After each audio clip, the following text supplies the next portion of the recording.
Yes ma'am.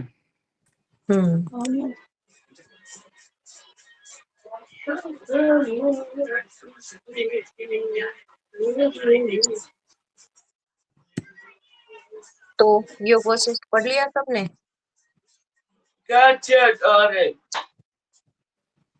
हाँ ma'am.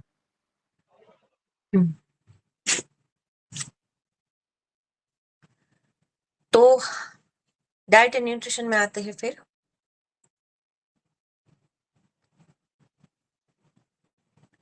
दूधाहार, concept of दूधाहार। तो आयुर्वेद में दूधाहार की संकल्पना दी गई है, जिसमें दूध को बहुत ही श्रेष्ठ और पूर्ण आहार माना गया है। वैसे भी हमने सुना हुआ है दूध संपूर्ण आहार है, जीवनदायक आहार है। तो ग्रंथों में दूध को रसायन कहा गया है। आयुर्वेद में जो दूध की संकल्पना है वो श्रेष्ठ आहार कहा गया है। और चरक संहिता में, सुश्रुत संहिता में, अष्टांग हृदय संहिता में, इन सभी आयुर्वेदिक ग्रंथों में दूध को रसायन, बल्य यानी कि बल देने वाला, ओजवर्धक यानी कि ओज, शरीर की जो आभा होती है उसको बढ़ाने वाला, और जीवनीय पदार्थ बताया गया है जो जीवन देने वाला होता है, ऐसा पदार्थ जो है वो बताया गया है। क्योंकि दूध जो है वो सिर्फ पोषण ही नहीं देता बल्कि शरीर को तीनों दोषों को संतुलित भी करता है, और साथ साथ शरीर के साथ साथ मन को भी और चेतना को भी संतुलित करता है। ऐसा क्यों कहा है? क्योंकि दूध को संपूर्ण सात्विक माना गया है। अब आप सात्विक आहार को याद करो तो उसमें सात्विकता के लिए क्या क्या था? जो बेसिक चीजें हैं, जो मधुर रस है, जो एसिडिक नहीं है, ऐसे चीजों में सात्विकता होती है। तो जो सात्विकता है वो मन को भी सात्विक करता है, इसीलिए वो शरीर और मन तीन दोनों को संतुलित करता है। इसलिए दूध को संपूर्ण माना गया है।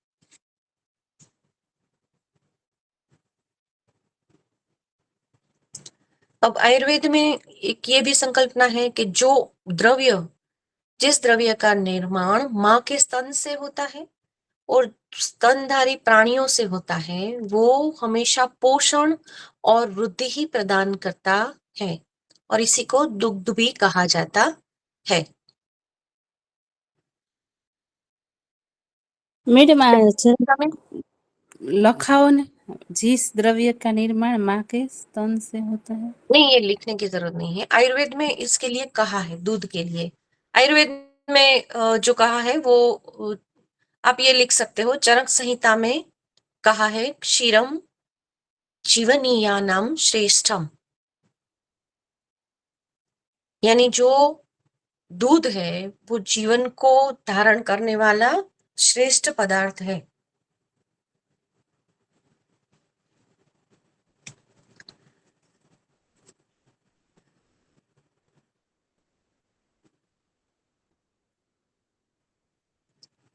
आयुर्वेद में दूध का ये महत्व जो है उसके लिए कहा है। अब आप इसको लिख सकते हो, पॉइंट करके लिखो, आयुर्वेद के अनुसार दूध का महत्व।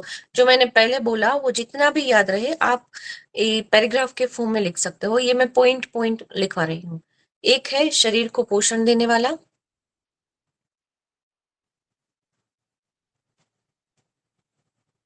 दूसरा है धातुओं की पुष्टि करने वाला,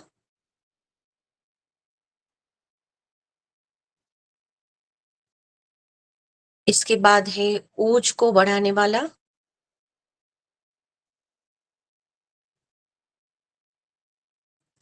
ओज को बढ़ाने वाला,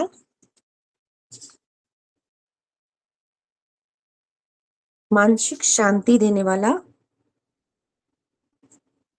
मानसिक शांति देने वाला,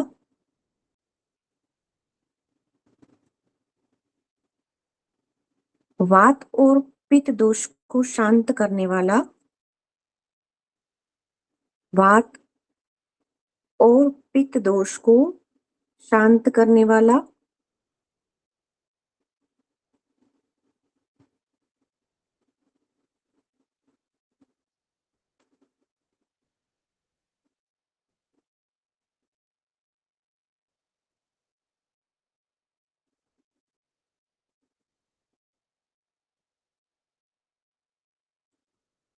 कमजोरी एवं क्षय में उपयोगी। शरीर अगर कमजोर है, धातु क्षय है, तो दूध उपयोगी है। कमजोरी एवं धातु क्षय। क्षय में उपयोगी, कमजोरी एवं क्षय में उपयोगी और दीर्घायु प्रदान करने वाला, लंबी उम्र देने वाला। ये हुआ आयुर्वेद में दिया गया दूध में दूध का महत्व, importance of milk in Ayurveda. अब प्रॉपर्टीज देखते हैं। प्रॉपर्टीज ऑफ मिल्क, दूध के गुण क्या होते हैं? तो गुण में लिखिए, रस जो है वो मधुर,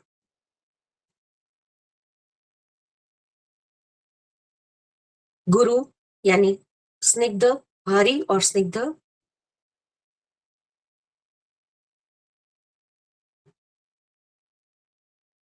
शीत,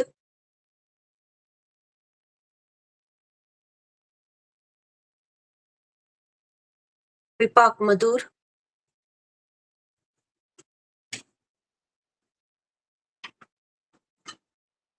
आयुर्वेद में किसी भी द्रव्य को अगर बताया जाए कि कैसा है, तो उसको 3-4 एस्पेक्ट से बताते हैं, जैसे रस कैसा है, गुण कैसा है, इसका वीर्य कैसा है और इसका विपाक कैसा है। तो रस जो है वो मधुर है, गुण है वो गुरु है और स्निग्ध है, वीर्य जो है वो शीत है, शीत वीर्य, और विपाक जो है वो मधुर है।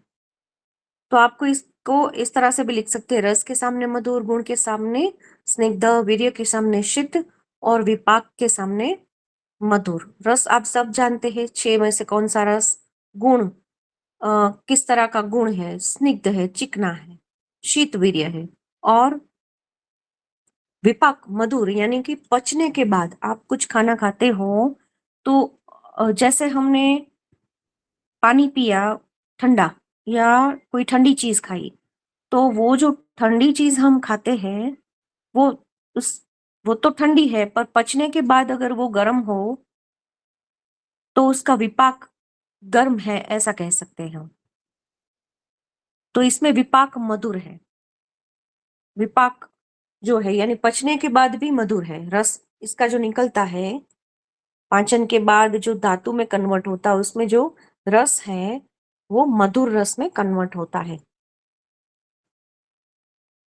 अब चरक संहिता में दूध के लिए क्या कहा है?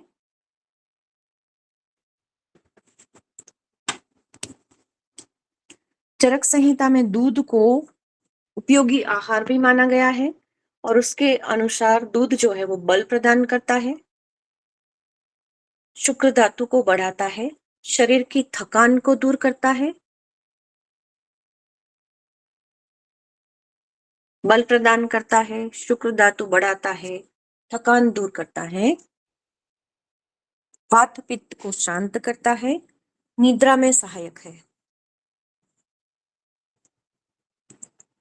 वृद्धों और बालकों के लिए श्रेष्ठ है।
हाँ, क्या लिखा आप लोगों ने?